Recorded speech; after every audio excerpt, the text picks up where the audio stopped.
Hello, my name's Ellie Lynch and I'm the reporter for Gambling TV. For International Women's Day 2021, global operator Entain made a splash by announcing financial support into initiatives encouraging more women to take up careers in tech.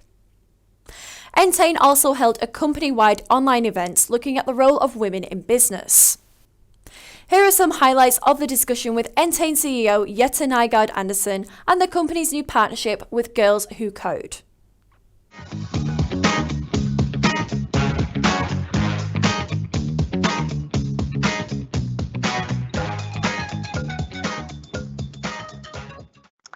And let's dive in. So our first guest, we're delighted to be joined by Jette.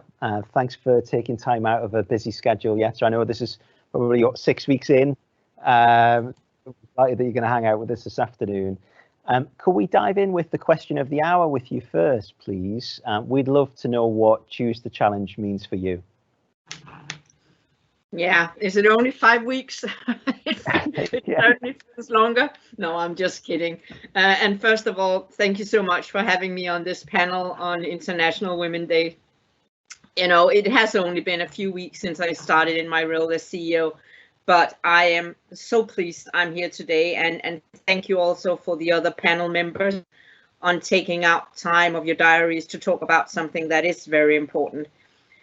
And as you mentioned, the theme for this year's event, so Challenge for Change, I think it really captures perfectly what we're trying to achieve as a business. So Entain is a tech-driven entertainment company, and that means that we bring moments of fun and excitement, and it's all powered by technology. So our purpose is to revolutionize the betting and gaming industry. And this really means challenging the status quo. So challenging the way we think about customers, challenge the way we communicate in and about our industry, and always aim to be ahead of the curve when it comes to customer centricity and our technology and our offerings in the entertainment sector. So how do we choose to challenge? Well, among other, we challenge through our technology. And I think it's fair to say that technology really powers us as innovators. But let me give you 2 other examples on how I believe we can choose to challenge in Entain. So one of the first questions I started asking, actually from the first day I joined, was, so how customer-centric are we? How good are we at thinking about our customers first?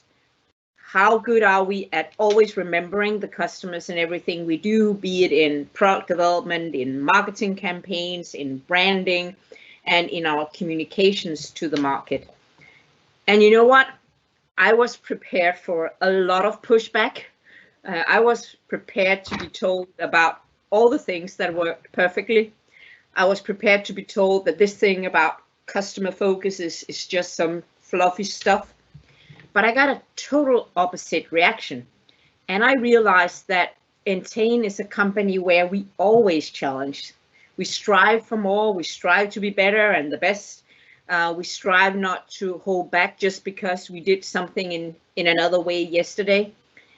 And it has really opened up a conversation, which we are starting now, namely, what does it mean for us to bring the customers first? So challenging and challenge for change is in our blood. But then, of course, on a day like today, what we're also challenging is change around diversity and inclusion. And I'm really proud that we are having this event today and announcing also some amazing partnerships that I know we will speak to later. So just let me pause there on how I see Entain as a business challenge. Jette, I would absolutely love to know from you, what does International Women's Day mean for you? Yeah, so I mean, obviously International Women's Day is a moment in the calendar for us to talk about women and talk about women in business, and maybe also to take the time to thank the women in your lives or in our lives who have been an inspiration. But of course, diversity and inclusion is part of doing business every day. And for us at Entain, we want to encourage these types of conversations to happen more than once a year, right? Ideally, this is something that we talk about every day in some informal setting. But today is a time where the world collectively celebrates women. I think on a global scale, and actually when you look through history, women have been change makers, right? I truly believe that solving some of the biggest challenges in the world, so poverty and climate change and finding a cure for the world's worst diseases, starts with empowering women, and it starts from a very early age. And there was one of the panelists that also mentioned this thing about the most important thing is to empower women, and I certainly agree. And I think it's even more true that it needs to start from an early age. So really making sure that girls get good education and grow up to believe in themselves and grow up to be brave. So the key is to empower women, and you do that, I believe, by firstly creating the right platform for women to thrive. And this should be common sense, right? To have the opportunity, or to have the same opportunity for women like for everyone else. But this is not going to be enough. So we also need to start much earlier to address the issues, and we must go back to the boys and girls before they get into school, because we know that up until the age of 6, we see boys and girls believe that they can become presidents of the United States or they can go to the moon. But something happens when girls start school. Something happens to their confidence and their perception of what they can become. And for some reason, girls tend to lose their fearfulness during early years in school. And that's simply our cultural biases also in schools that run so deep. And this is just mind-boggling to me. So I think that the most important message on a day like today, where we celebrate women all over the world, is that I want everyone to remember that diversity and inclusion and equality is really your challenge too. So yes, it's our responsibility as an employer and as a business, but most of all, it's really a challenge that we all need to take on. But maybe I can, end my answer by giving 2 really practical and straightforward suggestions for everyone. So start by hiring people that are not like yourself. Reach out and have coffee or work with people that are not like yourself, because if you think about it, we all tend to surround ourselves with people that are just like us, right? Came from the same school or worked in the same industry or the same gender or age, and that doesn't bring any diversity. So reach out to people that are just different. And then secondly, and this is certainly also a shout out to all the men, be a sponsor, because for some reason women often have mentors, and mentors are great, but men, they have sponsors, right? So the difference is that mentors, they talk with you, but sponsors talk about you, and sponsors really advocate for you, and they put their own reputation on the line for you. So as women, it will help if we not only had mentors through our lives and careers, but also sponsors. And actually, the more men that would start sponsoring women, the better.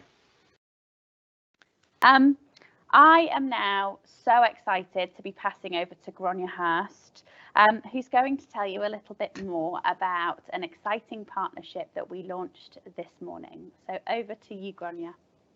Thanks, Sophie and Graham. Thank you for having me. It's lovely to be here. It's tricky to follow such a great panel event and yet as inspirational talk, but I'm lucky to be joined by a special guest in Deborah from Girls Who Code. But before I hand over to Deborah, I just wanted to tell you all a little bit about why the Entain Foundation has decided to partner with Girls Who Code today. And it's for 3 reasons, really. The first is that we know across the world that 50% of the world's workforce are women, but sadly only 15% of those working in technology are female. Now, at Entain, we're smashing that target because we have 30% of our tech colleagues that are women, but we know that there's definitely more we can do. And the second is that with Jette as our new CEO, we have an inspirational role model as a FTSE 100 CEO woman in tech, which we never had before, which we hope we can utilise to try and break down some of the barriers that Jette talked about and overcome the kind of fear factor that girls start to feel at a young age when it comes to STEM subjects. And the last one is that we realise that we can't do any of this alone. So we are super excited to be partnering with Girls Who Code, who are an amazing global organisation that work with young girls, young women, to encourage them to get into careers in technology through coding clubs, coding modules, and inspirational talks. Thank you so much for that intro, Grainne. And I'm so excited to join all of you for International Women's Day and to celebrate Entain's investment in Girls Who Code.